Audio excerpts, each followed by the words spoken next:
Our next lesson is lesson 2.4, solving equations with variables on both sides. So when you have variables on both sides, remember that you need to get everything with the same variable on one side and every constant or number by itself on the other. So it really doesn't matter which one you move, but just make sure that if you're moving, your variables to one side, that you're moving all those constants to the other. So I'm going to go ahead and add 4k to both sides because I don't want to deal with negatives, so I'm going to go ahead and add 4k to both sides. Then I'm left with 14 plus 9k equals 17. I'm going to subtract 14 from both sides. I'm going to get 9k equals 3. Divide both sides by 9. I have k equals 3/9. Remember that if you can simplify your answers, you should. So then your final answer will be that k equals 1/3. Okay, you should always go back to check your answers just to double check that you have the correct answer. Letter B. Okay, same idea. So I'm going to go ahead and I guess it doesn't really matter. I will subtract 2 from both sides. And then I have negative 3/4 y equals 1/8 y plus 7. And then I'm going to subtract 1/8 y. And then here, remember when you're subtracting fractions, they should have common denominators. So I noticed that 8 is going to be my denominator, so I'm going to make this one have a denominator of 8 by multiplying it by 2.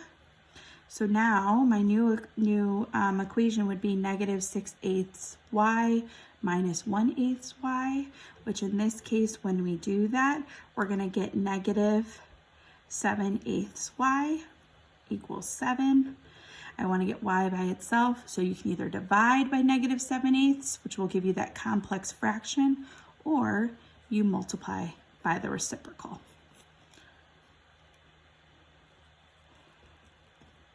And once again, I'm going to simplify my work. So divide both sides by 7. So I get that y equals negative 8. All right, a few other problems for yourself to practice on your own.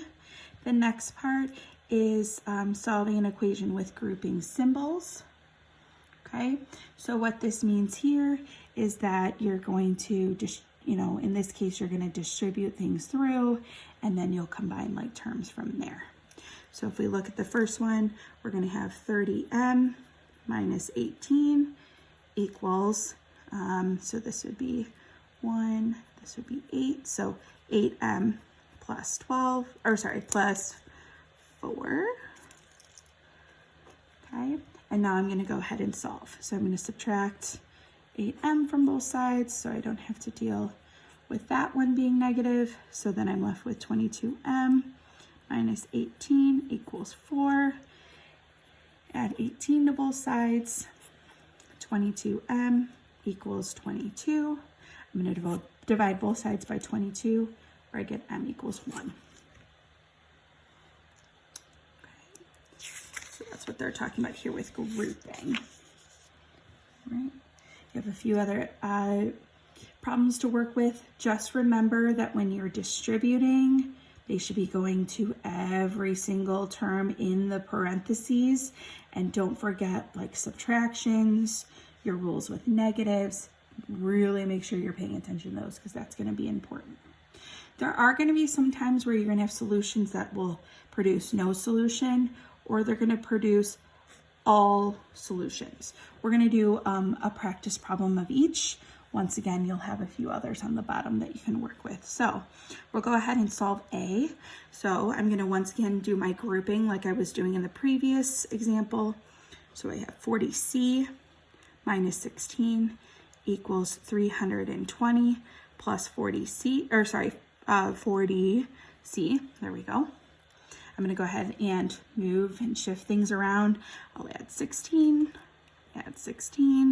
So I get 40c equals 336 plus 40c. I'm going to subtract 40c from both sides. And in this case, that will cancel So you're left with that 0 equals 336. 0 does not equal 336, so then you would have no solution. Okay, and you can use that symbol or you can write out no solution, whatever you prefer. Letter B, so we have 2a minus 16 plus 7 equals 5a plus 10 minus 3a minus 19.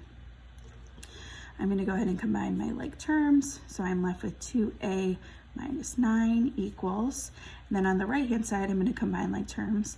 I like to use symbols to represent like terms, so notice I use the squiggle line underneath the term that has coefficients of a, so I'm doing 5a minus 3a, which is give me 2a, and then my constants 10 and negative 19, if I subtract those, I get minus 9. So notice what happens here, 2a minus 9, 2a minus 9, I got them both to be the exact same thing. So for this one, you would just write all solutions. Okay, you could, if you wanted, go ahead and finish this. If I add 9, those will cancel. If I subtract 2a, they will cancel, so you end up getting that 0 equals 0. When that happens, you will get those all solutions because those are called identities. Once again, you have a few examples here at the bottom that you could also practice, and then there are some steps at the bottom that you could review when you are solving equations with variables on both sides. Okay, the final part of this lesson is having you write equations and then solve. So you're going to find the value of h so that the figures have the same area. So one thing we need to know that they're both triangles, and because we want them to have the same area, these are going to be equal to each other. And in order to find the area of a triangle, I would hope that you would know this, but area equals 1/2 base times height, or base times height divided by 2. That means the exact same thing. So I'm going to go ahead and represent each side of my equations first. So I have base times height, so 6h divided by 2 is representing that area, equals base 10 times, and because this is an expression, you have to use parentheses because that base has to be distributed to both parts of that expression, and then dividing by 2. All right, so you're going to go ahead and solve from here. Something that you'll notice in this case, since they both equal 2, if you're going to multiply both sides by 2, it's going to cancel those things out. So now your new problem is 6h equals 10 times h minus 2. 6h equals 10h minus 20. Subtract 10h, subtract 10h, negative 4h equals negative 20. Divide both sides by negative 4, we get h equals 5. Okay, so all it's asking for here is find the value of h, so then you would be done. If it asked you to find the height of both of the triangles, well then you'd have to be a little bit more specific. The height of this triangle would be 5, but the height of this triangle would be h minus 2, which would be 3.